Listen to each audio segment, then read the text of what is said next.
ಶಕ್ತಿಗೂ ಇರೋದಿಲ್ಲ. ನಮ್ಮ ಧರ್ಮ ರಕ್ಷಣೆಗೆ ಪರವಾಗಿಡಬೇಕಾಗಿರುವಂತ ಮೊಟ್ಟ ಮೊದಲ ಹೆಜ್ಜೆ ಇದೆ ಧರ್ಮ ಜಾಗೃತಿ. ಮನೆಗಳ ಧರ್ಮ ಜಾಗೃತಿ. ಯಾಕೆ ಧರ್ಮ ಜಾಗೃತಿ? ಏನಕ್ಕೆ ನಮ್ಮ ಮಕ್ಕಳಿಗೆ ಧರ್ಮ ಜಾಗೃತಿ ಅನ್ನೋ ಪ್ರಶ್ನೆ ಅನೇಕರಲ್ಲಿ ಇರುತ್ತೆ. ನಮ್ಮ ಮಕ್ಕಳು ಏನಕ್ಕೆ ಮಠ ಮಂದಿರ ಕರ್ಕೊ ಬರಬೇಕು? ನಮ್ಮ ಮಕ್ಕಳ ಬಾಯಿನಲ್ಲಿ ಭಜನೆಗಳನ್ನ ಆಡಿಸ್ಬೇಕು? ನಮ್ಮ ಮಕ್ಕಳನ್ನ ಗ್ರಾಮರ ಬಗ್ಗೆ ಅರ್ಥ ಮಾಡ್ಕೊಳ್ಬೇಕು? ಅನೇಕರಲ್ಲಿ ಪ್ರಶ್ನೆ. ಧರ್ಮಕ್ಕೋಸ್ಕರ ಮಕ್ಕಳಲ್ಲಿ ಧರ್ಮ ಜಾಗೃತಿ ತರ್ತಿರಲ್ವೋ ಗೊತ್ತಿಲ್ಲ. ದೇಶದ ಉಳಿವಿಗೋಸ್ಕರ ಮಕ್ಕಳಲ್ಲಿ ಧರ್ಮ ಜಾಗೃತಿ ತರ್ತಿರುವಲ್ಲೋ ಗೊತ್ತಿಲ್ಲ. ಆದ್ರೆ ಸ್ವಾರ್ಥಕ್ಕೋಸ್ಕರನಾದ್ರೂ ಮಕ್ಕಳಿಗೆ ಧರ್ಮ ಸಂಸ್ಕೃತಿಯನ್ನ ಬೋಧನೆ ಮಾಡಿ. ಯಾಕೆ ಗೊತ್ತೇ? ನಮ್ಮ ಕರ್ನಾಟಕದಲ್ಲಿ ಒಂದು ಘಟನೆ ನಡೆದಿತ್ತು ಬೆಳಗಾವಿನಲ್ಲಿ. ಬೆಳಗಾವಿ ಆಸ್ಪತ್ರೆಯಲ್ಲಿ ಒಬ್ಬ ವೃದ್ಧರು ತೀರ್ಕೊಂಡಿದ್ರು. ಆ ಕ್ಷೇತ್ರದ PSI ಅವರು ನನ್ನ ಜೊತೆ ಮಾತಾಡ್ತಿರ್ಬೇಕಾದ್ರೆ ಹೇಳಿದಂತ ಮಾತು, ಆಸ್ಪತ್ರೆಯಲ್ಲಿ ತೀರ್ಕೊಂಡಿದ್ದಂತ ಆ ವೃದ್ಧರು ಆಸ್ಪತ್ರೆಯವರು ಪೊಲೀಸರಿಗೆ ಫೋನ್ ಮಾಡದಂತೆ. ಆಸ್ಪತ್ರೆಯಲ್ಲಿ ಈ ರೀತಿ ಅಡ್ಮಿಟ್ ಆಗಿದ್ದಂತ ವೃದ್ಧರು ತೀರ್ಕೊಂಡಿದ್ದಾರೆ ಸರ್, ಇಷ್ಟು ದಿನ ಅವರನ್ನ ನೋಡ್ಕೊಂತಿದ್ದಂತ ಹುಡುಗ ಪರಾರಿಯಾಗಿದ್ದಾನೆ, ಫೋನ್ ಮಾಡಿದ್ರೆ ಫೋನ್ ಎತ್ತುತ್ತಾ ಇಲ್ಲ, ಏನ್ ಮಾಡ್ಬೇಕು ಬಂದು ನೋಡಿ. ಪೊಲೀಸರ ಆಸ್ಪತ್ರೆಗೆ ಬಂದು ಆ ವೃದ್ಧರ ಡಾಕ್ಯುಮೆಂಟ್ಸ್ ಆಸ್ಪತ್ರೆ ಅವ್ರ ಹತ್ರ ಏನೇನಿದೆ ಎಲ್ಲವನ್ನು ತೆಗೆಸ್ಕೊಂಡ್ರು. ಅವ್ರ ಮನೆ ಅಡ್ರೆಸ್ ಹುಡ್ಕೊಂಡು ಹೋದ್ರು. ಅವರ ಮನೆ ಅಕ್ಕಪಕ್ಕದ ಮನೆಯವ್ರ ಹತ್ರ ಕೇಳಿದ್ರು, ನಿಮ್ಮ ಪಕ್ಕದ ಮನೆಯಲ್ಲಿ ಇದ್ದಂತ ವೃದ್ಧರು ಈ ರೀತಿ ಆಸ್ಪತ್ರೆಗೆ ಅಡ್ಮಿಟ್ ಆಗಿದ್ರಮ್ಮ, ಅವ್ರು ತೀರ್ಕೊಂಡಿದ್ದಾರೆ, ಅವ್ರಿಗೆ ನೆಂಟಸ್ಥರು, ಸಂಬಂಧಿಕರು, ಬಂಧು ಬಳಗ, ಮಕ್ಕಳು ಮೊಮ್ಮಕ್ಕಳು ಯಾರಾದ್ರೂ ಇದ್ದಾರಾ ಅಂತ. ಅಕ್ಕಪಕ್ಕದ ಮನೆಯವರು ಪೊಲೀಸರಿಗೆ ಉತ್ತರ ಕೊಟ್ರು, ಹೌದು ಸರ್, ಅವ್ರಿಗೆ 2 ಮಕ್ಕಳಿದ್ದಾರೆ.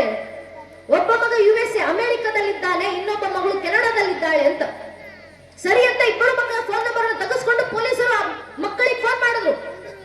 ಮಕ್ಕಳಿಗೆ ಫೋನ್ ನಲ್ಲಿ ಹೇಳ್ತಾರೆ, ಒಬ್ಬ ಮಗ ಅಮೆರಿಕ, ಮತ್ತೊಬ್ಬ ಮಗಳು ಕೆನಡಾ. ಪೊಲೀಸರು ಹೇಳಿದ್ರು, ಈ ರೀತಿ ಭಾರತದಲ್ಲಿ ಇದ್ದಂತ ನಿಮ್ಮ ತಂದೆ ತೀರ್ಕೊಂಡಿದ್ದಾರೆ, ದಯವಿಟ್ಟು ವಾಪಸ್ ಭಾರತಕ್ಕೆ ಬನ್ನಿ, ನಿಮ್ ತಂದೆ ಅಂತ್ಯ ಸಂಸ್ಕಾರ ಮುಗಿಸ್ಕೊಂಡು ಹೋಗಿ. ಮಗ ಅಮೆರಿಕ, ಮಗಳು ಕೆನಡಾ, ವಿದೇಶದಲ್ಲಿರುವಂತ 2 ಮಕ್ಕಳು ಪೊಲೀಸರಿಗೆ ವಾಪಸ್ ಫೋನ್ ನಲ್ಲಿ ಉತ್ತರ ಕೊಡ್ತಾರೆ, ವಿದೇಶದಿಂದ ಭಾರತಕ್ಕೆ ಬರುವಷ್ಟು ಪುರುಸತ್ ನಮಗಿಲ್ಲ, ನನ್ನ ಮಕ್ಕಳ ಶವ ತಗೊಂಡೋಗಿ ಎಲ್ಲಾದ್ರೂ ಬಿಸಾಡಿ ಅಂತ.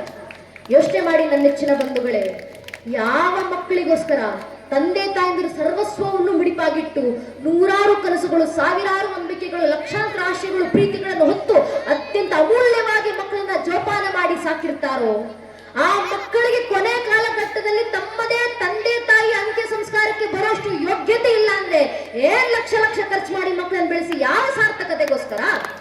ಅದಕ್ಕೆ ಮಕ್ಕಳಿಗೆ ಸಂಸ್ಕಾರವನ್ನು ಕೊಡಿ, ಸ್ವಾರ್ಥಕ್ಕೋಸ್ಕರನಾದ್ರೂ ಸರಿ. ಮಕ್ಕಳಿಗೆ ಶಾಲೆ ಶಿಕ್ಷಣದ ಜೊತೆಗೆ 5ನೇ ತರಗತಿಯಿಂದ ರಾಮಾಯಣ, 8ನೇ ತರಗತಿಯಿಂದ ಮಹಾಭಾರತ, 10ನೇ ತರಗತಿಯಿಂದ ಭಗವದ್ಗೀತೆ, ಭಾಗವತ ಪುರಾಣ, ಇಡೀ ಜೀವನದಾದ್ಯಂತ ಭಜನೆಗಳನ್ನ ಮಕ್ಕಳ ಬಾಯಿನಲ್ಲಿ ಎಣಿಸಿ ಇಷ್ಟು ಸಂಸ್ಕಾರ ಕೊಟ್ಟು ಮಕ್ಕಳನ್ನು ಬೆಳೆಸಿದ್ರೆ ಸಾಕು. ಆ ಮಕ್ಕಳು ತಮ್ಮ ಕೊನೆ ಉಸಿರಿನವರೆಗೂ ಪೋಷಕರನ್ನ, ನಿಮ್ಮನ್ನ, ತಂದೆ ತಾಯಂದಿರನ್ನ ದೇವರ ಸ್ಥಾನದಲ್ಲಿಟ್ಟು ನಿಮ್ ಪಾದ ಪೂಜೆ ಮಾಡಿ ಸಾಕು ಅಂತಾರ ಮಕ್ಕಳು. ಕಾರಣ ನನ್ನ ಧರ್ಮ ಮಕ್ಕಳಿಗೆ ಹೇಳ್ಕೊಡುತ್ತೆ, ಮಾತೃದೇವೋಭವ ಪಿತೃದೇವೋಭವ ಅನ್ನೋ ಮಾತನ್ನು. ಸ್ವಾರ್ಥ ಕಾರಣದಿಂದ ನಾವು ಮಕ್ಕಳಿಗೆ ಧಾರ್ಮಿಕ ಸಂಸ್ಕಾರ ಕೊಡಿ, ಧರ್ಮ ಬೋಧನೆಯನ್ನ ಮಾಡಿಸಿ, ಸಂಸ್ಕೃತಿಯನ್ನ ಮಕ್ಕಳಿಗೆ ತಿಳಿಸಿ. ಆ ಮಕ್ಕಳಿಂದಲೇ ಮುಂದಿನ ಧರ್ಮ ಜಾಗೃತಿ, ಮುಂದಿನ ಧರ್ಮದ ಉಳಿವು. ನನ್ನ ಧರ್ಮ ಉಳಿಬೇಕಂದ್ರೆ ಆ ಮಕ್ಕಳಿಗೆ ಧರ್ಮ ಬೋಧನೆ ಮಾಡೋದು. ಇವತ್ತು ನಾವು ಯೋಚನೆ ಮಾಡಬೇಕು, ಹಿಂದೂ ಧರ್ಮದಲ್ಲಿ ಹುಟ್ಟಿ ನನ್ನ ಮಕ್ಕಳಿಗೆ ನಾನ್ ಧರ್ಮ ಬೋಧನೆ ಮಾಡ್ಲಿಲ್ಲ, ಇನ್ಯಾರು ಮಾಡ್ತಾರೆ? ಹಿಂದುವಾಗಿ ಹುಟ್ಟಿ ರಾಮಾಯಣ, ಮಹಾಭಾರತ, ಭಗವದ್ಗೀತೆ ನಾನು ಓದಿಲ್ಲ, ಇನ್ಯಾರು ಓದುತ್ತಾರೆ?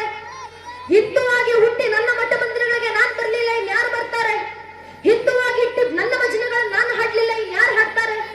ಹಿಂದುವಾಗಿ ಹುಟ್ಟಿ ನನ್ನ ಗ್ರಂಥಗಳ ಅಧ್ಯಯನ ನಾನು ಮಾಡಲಿಲ್ಲ, ಇನ್ಯಾರು ಅಧ್ಯಯನ ಮಾಡ್ತಾರೆ? ಹಿಂದುವಾಗಿ ಹುಟ್ಟಿ ನನ್ನ ಹಬ್ಬ ಹರಿದಿನಗಳ ಆಚರಣೆ ನಾನು ಆಚರಿಸಲಿಲ್ಲ, ಇನ್ಯಾರು ಆಚರಿಸ್ತಾರೆ? ಹಿಂದುವಾಗಿ ಹುಟ್ಟಿ ನನ್ನ ಧರ್ಮದ ಸಂಭ್ರಮಾಚರಣೆ ನಾನು ಮಾಡಲಿಲ್ಲ, ಇನ್ಯಾರು ಸಂಭ್ರಮಿಸ್ತಾರೆ? ಹಿಂದುವಾಗಿ ಹುಟ್ಟಿ ನನ್ನ ಧಾರ್ಮಿಕ ಸಂಕೇತಗಳನ್ನ ನಾನ್ ಧರಿಸಲಿಲ್ಲ, ಇನ್ಯಾರು ಧರಿಸ್ತಾರೆ? ಅರೆ ಸ್ವಾಮಿ, ಹಿಂದುವಾಗಿ ಹುಟ್ಟಿ ನನ್ನ ಧರ್ಮ ರಕ್ಷಣೆ ನಾನ್ ಮಾಡ್ಕೊಳ್ಳಿಲ್ಲ, ಇನ್ಯಾರು ಬಂದು ಮಾಡ್ತಾರೆ? ಹಿಂದೂ ಧರ್ಮದಲ್ಲಿ ಹುಟ್ಟಿ ನಮ್ಮ ಜನ್ಮ ಜವಾಬ್ದಾರಿ ನಮ್ಮ ದೇಶ ಧರ್ಮ ರಕ್ಷಣೆ. ಈ ದೇಶ ಧರ್ಮ ರಕ್ಷಣೆ ಆಗಬೇಕಂದ್ರೆ ಇನ್ಯಾರದ್ದೋ ವಿರುದ್ಧ ನಿಂತು ಹೋರಾಟ ಮಾಡುವಂತ ಅವಶ್ಯಕತೆ ನಮಗಿಲ್ಲ. ನಮ್ಮ ಹಿರಿಯರ ಕೆಲಸ ಮಾಡಿದ್ದಾರೆ, ಅವರ ಶ್ರಮದ ಪ್ರತಿಫಲ ಧರ್ಮ ಉಳ್ಕೊಂಡು ಬಂದಿದೆ. ಈಗ ಉಳಿದಿರುವಂತ ಧರ್ಮವನ್ನು ಉಳಿಸಬೇಕಂದ್ರೆ ನಮ್ಮಲ್ಲಿ ನಾವು ಜಾಗೃತಿ ಮೂಡಿಸಿದ್ರೆ ಸಾಕು. ಯಾಕೆ ಗೊತ್ತೇ? ಇದು ನಾನು ಹೇಳ್ತಾ ಇರುವಂತ ಮಾತಲ್ಲ ನನ್ನ ನೆಚ್ಚಿನ ಬಂಧುಗಳೇ. ಸ್ವತಂತ್ರದ ಇತಿಹಾಸಕ್ಕೆ ಹೋದ ಹಾದಿಯನ್ನ ತೋರಿಸಿದಂತ ಸ್ವತಂತ್ರ ವೀರ ವಿನಾಯಕ ದಾಮೋದರ ವೀರ ಸಾವರ್ಕರ್ ಅವರು ಹೇಳಿದಂತ ಮಾತು. ಸಾವರ್ಕರ್ ಅವರು ಒಂದು ಮಾತನ್ನು ಹೇಳ್ತಾರೆ, I do not fear A Muslim, neither do I fear A Christian, but I fear those Hindus who are against Hindutva ಅಂತ ಸಾವರ್ಕರ್ ಅವರ ಮಾತು. ಅರ್ಥಾತ್ ಸಾವರ್ಕರ್ ಹೇಳಿದ್ರು, ನನ್ಗೆ ಮುಸಲ್ಮಾನರಿದ್ರೆ ಭಯ ಇಲ್ಲ, ನನ್ಗೆ ಕ್ರಿಶ್ಚಿಯನ್ ಅಂದ್ರೆ ಭಯ ಇಲ್ಲ, ಆದ್ರೆ ಹಿಂದೂ ಧರ್ಮದಲ್ಲೇ ಹುಟ್ಟಿ ಹಿಂದುತ್ವವನ್ನ ವಿರೋಧ ಮಾಡ್ತಾರಲ್ಲ ಅಂತ ಸೊಕ್ಕಂಡ್ ಹಿಂದೂಗಳು ನೋಡಿದ್ರೆ ನನಗೆ ಭಯ ಆಗುತ್ತೆ ಅಂತ ಸಾವರ್ಕರ್ ಅವರು ಕೊಟ್ಟಂತ ತತ್ವ. ಅರ್ಥಾತ್ ನಮ್ಮ ಧರ್ಮಕ್ಕೆ ಸಮಸ್ಯೆ ಬಂದ್ರೆ ನಮ್ ಧರ್ಮದಲ್ಲೇ ಹುಟ್ಟಿ ನಮ್ಮ ಧರ್ಮವನ್ನ ವಿರೋಧಿಸೋರಿಂದ ಬರುತ್ತೆ ಹೊರತಾಗಿ ಇನ್ಯಾರಿಂದಲೂ ಈ ಧರ್ಮವನ್ನು ನಾಶ ಮಾಡ್ಲಿಕ್ಕೆ ಸಾಧ್ಯ ಇಲ್ಲ. ನಾವು ಜಾಗೃತರಾದ್ರೆ ಸಾಕು, ನಮ್ಮ ಧರ್ಮ ರಕ್ಷಣೆ ಆಗುತ್ತೆ. ನಮ್ಮ ಒಡಕು ತೊಡಕುಗಳನ್ನ ಮೀರಿ ಎಷ್ಟೋ ವರ್ಷ ನಮ್ಮ ಒಡಕು ತೊಡಕುಗಳನ್ನೇ ಬಂಧಿತರಾಗಿ ಕೂರೋದು ನಾವು. ನಮ್ಮ ಎಲ್ಲ ಆಸಕ್ತಿಗಳು ಉಳಿಬೇಕಂದ್ರೆ ಮೊದಲು ಧರ್ಮ ಉಳಿಬೇಕಲ್ವಾ? ನಮ್ಮ ಹಿರಿಯರು ಹೇಳಿದಂತ ಮಾತು ಕವಿಗಳು ಎಷ್ಟು ಸುಂದರವಾಗಿ ಹೇಳ್ತಾರೆ. कंधों से बड़ी कोई छाती नहीं होती, धर्म से बड़ी कोई जाति नहीं होती, दिया ही ना रहा तो बाती का क्या करोगे, धर्म ही ना रहा तो जाति का क्या करोगे. ದೀಪವೇ ಉಳಿಲಿಲ್ಲ ಅಂದ ಮೇಲೆ ಬತ್ತಿ ನಿಟ್ಕೊಂಡು ಏನು ಮಾಡ್ತೀರಪ್ಪ, ಧರ್ಮವೇ ಉಳಿಲಿಲ್ಲ ಅಂದ ಮೇಲೆ ಜಾತಿ ನಿಟ್ಕೊಂಡು ಏನು ಮಾಡ್ತೀರಾ? ನಮ್ಮ ಜಾತಿ ನನ್ನ ರಾಜಕೀಯ ಆಸಕ್ತಿ ಉಳಿಬೇಕು ಮತ್ತು ಧರ್ಮ ಉಳಿಸಬೇಕು. ಆ ಧರ್ಮವನ್ನು ಅರ್ಥ ಮಾಡ್ಕೊಳ್ಬೇಕು, ಧರ್ಮವನ್ನು ಅಧ್ಯಯನ ಮಾಡಬೇಕು, ಧಾರ್ಮಿಕ ಸಂಕೇತಗಳನ್ನು ಧರಿಸಬೇಕು. ನಾವು ಧಾರ್ಮಿಕ ಸಂಕೇತಗಳನ್ನು ಧರಿಸೋದು ಮರೆತು ಹೋಗಿದ್ದೀವಿ. ಇಲ್ಲಿಗೆ ಬಂದ ಹೆಮ್ಮೆ ಆಯ್ತು ನನಗೆ. ತಾಯಿದ್ರು ಎಷ್ಟು ಸುಂದರವಾಗಿ ಹಣೆ ಮೇಲೆ ವಿಭೂತಿ ಕುಂಕುಮ ಇಟ್ಕೊಂಡು ಬಂದಿದ್ದೀರಾ.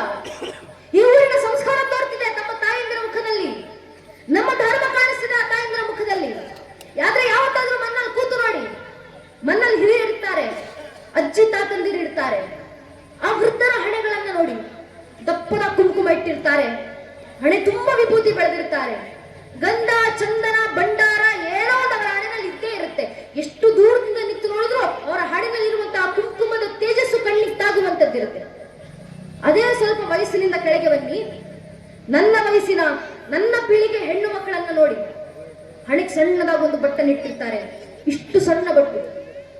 ಆ ಬೊಟ್ಟು ಸ್ವಲ್ಪ ದೂರದಿಂದ ನಿಂತು ನೋಡಿದ್ರೆ ಹಣೆಗೇನಾದ್ರೂ ಇಟ್ಟಿದ್ದಾರಾ ಇಲ್ವಾ ಅನ್ನೋದು ಕೂಡ ಕಣ್ಣಿಗೆ ಕಾಣಿಸೋದಿಲ್ಲ, ಅಷ್ಟು ಸಣ್ಣದಾಗ ಒಂದು ಬಟ್ಟನ್ನು ಇಟ್ಟಿರ್ತಾರೆ. ಏನಕ್ಕೆ ಅಂದ್ರೆ ಕಾಟಾಚಾರಕ್ಕೆ. ಬಟ್ಟಿಡ್ಲಿಲ್ಲ ಅಂದ್ರೆ ಮನೇಲಿ ಅಪ್ಪ ಅಮ್ಮ ಬೈತಾರಲ್ಲ ಅನ್ನೋ ಕಾಟಾಚಾರಕ್ಕೆ ಇಡುವಂತ ಸಣ್ಣ ಬಟ್ಟದು. ತಪ್ಪು ಹೆಣ್ಣು ಮಕ್ಕಳದಲ್ಲ, ಏನಕ್ಕೆ ಕಣ್ಣಿಗೆ ಕಾಣಿಸೋ ರೀತಿಯಲ್ಲಿ ಹಣೆಗೆ ಕುಂಕುಮ ವಿಭೂತಿ ಇಡಬೇಕು ಅಂತ ಹೇಳ್ಕೊಡ್ತಿರುವಂತ ಪೋಷಕರ ತಪ್ಪು, ಮನೆ ಹಿರಿಯರ ತಪ್ಪು. ನಮ್ಮ ಹೆಣ್ಮಕ್ಳಿಗೆ ಹೇಳ್ಕೊಡ್ಬೇಕು, ನಾವು ಏನಕ್ಕೆ ದಪ್ಪದ ಕುಂಕುಮ ವಿಭೂತಿ ಗಂಧ ಚಂದನ ಭಂಡಾರ ಏನೋ ಒಂದು ಇಟ್ಟಿರ್ಬೇಕು ಹಣೆಗೆ. ಯಾಕೆ? ಕಾಟಾಚಾರಕ್ಕಲ್ಲಮ್ಮ, ಅದೊಂದು ಸಂಕೇತ. ಯಾವುದರ ಸಂಕೇತ? ಮಾರ್ಕಂಡ ಋಷಿಮುನಿಗಳು ದೇವಿ ಪುರಾಣದಲ್ಲಿ ಬರೀತಾರಲ್ಲ, ಶುಂಭ ನಿಶುಂಭ ಎಂಬ ಇಬ್ಬರೂ ರಾಕ್ಷಸರು ಜಗನ್ಮಾತೆಯನ್ನ ಕೆಟ್ಟ ದೃಷ್ಟಿಯಿಂದ ನೋಡಿದಾಗ ತಾಯಿ ಜಗನ್ಮಾತೆ ಕ್ರೋಧಿತರಾಗಿ ಶಾಮವತಾರವನ್ನು ತಾಳಿನಿಟ್ಟು ಶುಂಭ ನಿಶುಂಭ ರಾಕ್ಷಸರ ಸಂಹಾರವನ್ನು ಮಾಡಿ ಆ ರಾಕ್ಷಸರ ರಕ್ತವನ್ನು ತೆಗೆದು ತಾಯಿ ತನ್ನ ಹಣೆಗಿಟ್ಕೊಂಡ್ರಂತೆ. ಅವರ ಸಂಕೇತವಾಗಿ ನಮ್ಮ ಹೆಣ್ಮಕ್ಳು ಇವತ್ತಿಗೂ ಹಣೆ ಕುಂಕುಮ ಇಡ್ತಾರೆ. ಯಾಕೆ? ಎದುರಿಗೆ ಬರುವಂತ ಗಂಡಸಿಗೆ ಎಚ್ಚರಿಕೆಯನ್ನ ನೀಡಲಿಕ್ಕೆ. ಒಂದು, ನಿನ್ನನ್ನ ತಾಯಿ ಸ್ಥಾನದಲ್ಲಿಟ್ಟು ಜಗನ್ಮಾತೆಯ ಸ್ಥಾನದಲ್ಲಿಟ್ಟು ಆರಾಧಿಸು. ಅಕಸ್ಮಾತ್ ಕೆಟ್ಟ ದೃಷ್ಟಿಯಿಂದ ನೋಡಿದ್ರೆ ಶುಂಭ ನಿಶುಂಭರಿಗೆ ಬಂದ ಪರಿಸ್ಥಿತಿನೇ ನಿನಗೂ ಬರೋದು ಅಂತ ಎಚ್ಚರಿಕೆ ಗಂಟೆ ನೀಡ್ಲಿಕ್ಕೆ ನಮ್ಮ ಹೆಣ್ಮಕ್ಳು ಜೀವಂತ ದುರ್ಗಿಯರಂತೆ ಹಣೆಗೆ ಕುಂಕುಮ ಇಡಬೇಕು ಅಂತ ಹಿರಿಯರು ಹೇಳ್ಕೊಟ್ಟಂತ ಸಂಸ್ಕಾರ.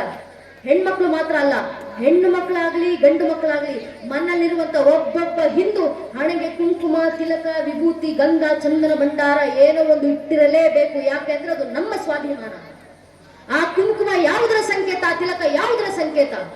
ನಮ್ಮ ಮೇಲಾದಂತ ಸಾವಿರಾರು ವರ್ಷಗಳ ದಾಳಿಯ ನಂತರವೂ, ನೂರಾರು ಜನಾಂಗಗಳ ಆಕ್ರಮಣಗಳ ನಂತರವೂ, ಅಸಂಖ್ಯ ಕಷ್ಟ ನಷ್ಟಗಳ ನಡುವೆಯೂ ಇವತ್ತಿಗೂ ತಲೆ ಎತ್ತಿ ತರುವೆತ್ತಿ ನಿಂತಿರುವಂತ ಮೃತ್ಯುವನ್ನು ಮಣಿಸಿ ಬದುಕ್ತಾ ಇರುವಂತ ಮೃತ್ಯುಂಜಯ ಸನಾತನ ಹಿಂದೂ ಧರ್ಮದ ಕ್ಷತ್ರಿಯ ಪರಂಪರೆ ಸಂಕೇತ ಕುಂಕುಮ. ಆದ್ರಿಂದ ಸ್ವಾಭಿಮಾನದಿಂದ ಹಣೆಗೆ ಕುಂಕುಮವನ್ನು ಇಡಿ. ಎಷ್ಟು ಜನಾಂಗಗಳಿಸಿ ಹೊಡೆದು ಯುನಾನ ಮಿಸ್ ರೋಮ ಸಬ್ಮಿಟ್ ಗೈ ಜಹಾಸೆ ಕುಚ್ ಮಾತೆ ಹಸ್ತಿ ಮಿಟ್ತಿ ನೈ ಹಮಾರಿ. ಎಲ್ಲರೂ ಅಳಿಸಿ ಹೋದ್ರಪ್ಪ, ಈ ಒಂದು ಧರ್ಮ ಉಳಿದಿದೆ. ಅದಕ್ಕೆ ಆ ಕುಂಕುಮದ ತೇಜಸ್ಸನ ಬಗ್ಗೆ ಹೇಳೋದು, ಏ ಹೇ ದೇಖೋ ರಾಜಪೂತಾನ ನಾಜಿಸೆ ತಲವಾರೋ ಪೆ इसने अपना जीवन काटा भर्जी तीर कटारों पे कूद पड़ी थी हजारों पद्मिनियां अंगारों पे इस मिट्टी का कण कण के रहा कुर्बानी की गाता इस मिट्टी से तिलक करो ये धरती है बलिदानों के ಅಂತ ಕವಿಗಳು ಬರೆದಂತ ಮಾತು. ಆ ಸ್ವಾಭಿಮಾನ ಸಂಕೇತವಾಗಿ ಹಣೆ ತಿಲಕವನ್ನು ಧರಿಸ್ತಾ ಇದ್ದೀವಿ ನಾವು. ಆ ಸ್ವಾಭಿಮಾನ ನಮ್ಮಲ್ಲಿ ಬರಬೇಕು. ಹಿಂದುವಾಗಿ ಹಿಂದುತ್ವದ ಸ್ವಾಭಿಮಾನ. ನಮ್ಮ ಸ್ವಾಭಿಮಾನ ಯಾವುದು? ನೀನು ಯಾರು ಅಂತ ಕೇಳಿದಾಗ ಹಿಂದೂಗಳ ಪರಿಚಯ ಯಾವ ಸ್ವಾಭಿಮಾನದಿಂದ ತುಂಬಿರಬೇಕು? ಅಟಲ್ ಬಿಹಾರಿ ವಾಜಪೇಯಿ ಅವರು ಬರೆದಂತ ಸ್ವಾಭಿಮಾನದ ಸಾಲುಗಳು. ಪೂಜ್ಯನೇ ವಾಜಪೇಯಿ ಅವರು ಹೇಳ್ತಾರಲ್ಲ, ಹಿಂದೂಗಳ ಪರಿಚಯ. मैं शंकर का वह क्रोधा लल कर सकता जब को क्षार क्षार मैं डबरू का वह प्रणयंकार ध्वनि जिसमें नचता भीषण संहार मैं माँ दुर्गा का उन्मत्तहास मैं माँ काली का शस्त्राभ्यास मैं यम की प्रलयंकारी पुकार अगर अंतरतम की अग्नि से जगती में आग लगा दूं मैं यदि तदकुट जलस्तंभ पर जड़ छेतन तो कैसा विस्मय हिंदू ಹಿಂದೂ ಜೀವನ ರಗ ರಗ ಹಿಂದೂ ಮೇರಾ ಪರಿಚಯ ಅಂತ ಪೂಜೆ ಅಟಲ್ ಬಿಹಾರಿ ವಾಜಪೇಯಿ ಅವರು ಬರೆದಂತ ಸಾಲುಗಳು. ಹಿಂದೂಗಳ ಸ್ವಾಭಿಮಾನದ ಪರಿಚಯ. ಈ ಹಿಂದೂಗಳ ಸ್ವಾಭಿಮಾನದ ಪರಿಚಯ ನಮ್ಮಲ್ಲಿ ಬಂದಾಗ ನಮ್ಮ ಧರ್ಮ ಜಾಗೃತಿ ನಾವು ಎದ್ದು ಬರ್ತೀವಿ. ಧರ್ಮ ಜಾಗೃತಿ ಯಾವ ಕೆಲಸ ಮಾಡಬೇಕಾಗಿದ್ರೆ ಮುಂದೆ ಧಾರ್ಮಿಕ ಕೆಲಸಗಳು ಈಗಾಗಲೇ ಮುಗ್ದೋಗಿದ್ದಿಲ್ಲ ಅಂತ ಸುಮ್ಮನೆ ಕೂರೋದಲ್ಲ ನನ್ನ ನೆಚ್ಚಿನ ಬಂಧುಗಳೇ. ರಾಮ ಮಂದಿರದ ಒಂದು ಕಾರ್ಯ ಸಾಕಾರಗೊಂಡಿದೆ. ಆದ್ರೆ ರಾಮ ಮಂದಿರಕ್ಕೆ ನಮ್ಮ ಜಾಗೃತಿ ನಿಲ್ಲೋದಲ್ಲ. ರಾಮ ಮಂದಿರದ ಮುಂದೆಗೆ ನಂತರ ಕೆಲಸ ಆಗ್ಲಿಕ್ಕಿದೆ. ಯಾವ ಕೆಲಸಗಳು? ಹಿರಿಯರು ಕರೆ ಕೊಟ್ಟಿದ್ದಾರೆ. ಅಯೋಧ್ಯ ತೋ ಬಿ ಜಾಕಿ ಹೈ, ಮಥುರಾ ಕಾಶಿ ಬಾಕಿ ಹೈ. ರಾಮ ಮಂದಿರ ವಾಪಸ್